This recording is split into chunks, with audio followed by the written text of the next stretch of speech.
বা বলে না স্বামী যতদিন চাকরি করে স্ত্রীদের খুব জোর, হুম স্বামী রিটায়ার করলে মনে করে যে স্ত্রীরা মনে করে সংসারে একটু প্রতিপত্তি কমে গেল, তেমনি ছেলে চাকরি হলে মায়ের খুব একটা জোর হয়।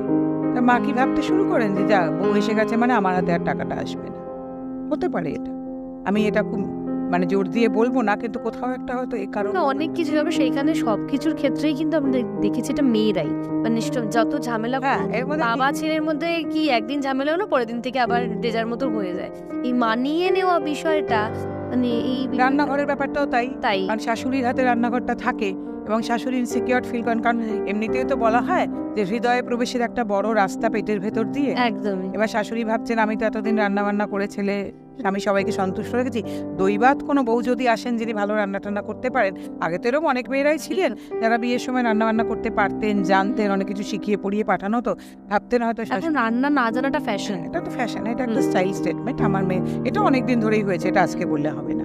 আমার মেয়ে তো আগুন জ্বালাতেও জানে না, পড়াশোনা করতে। ঠিক, যাই হোক, তো সেটা এগুলো বেসিক স্কিল, এগুলোর মধ্যে খুব মানে একদমই তাই। এগুলো পাড়ার মানে মধ্যে বাঁচতে গেলে বেশিক নিডস এগুলো পাড়ার মধ্যে কোনো, হ্যাঁ হতে পারে তুমি সবাই পোলাও কালিয়ে রান্না করতে নাই পারো, কিন্তু রান্না মানে সাধারণ রান্না করতে পারো না, চা করতে পারো না, এটা খুবই ডিসক্রেডিট বলেই মনে হয়। একদমই। এবং আমার মতে ছেলেদেরও এই সব শেখা উচিত।